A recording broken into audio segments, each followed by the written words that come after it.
धोखा इंसान की रूह को काला कर देता है और सच्चाई इंसान के दिल को मुनव्वर करती है। याद रखो, धोखा वक्ती फ़ायदा देता है मगर अंजाम हमेशा इसका बर्बादी है। सच्चाई बज़ाहिर मुश्किल है मगर इसका फल हमेशा तरोताज़ा, इज़्ज़त और सुकून है।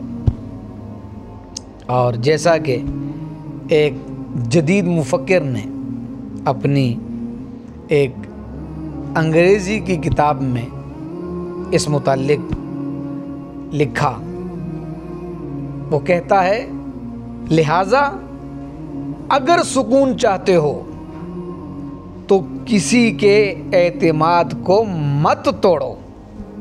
अगर सुकून चाहते हो तो किसी के एतमाद को मत तोड़ो, किसी के साथ खयानत न करो, किसी के दिल को मत दुखाओ, क्योंकि धोखा देने वाला दुनिया में भी बर्बाद होता है और आखिरत में भी रुसवा, और सच्चाई पर कायम रहने वाला हमेशा अल्लाह के नज़दीक कामयाब होता है।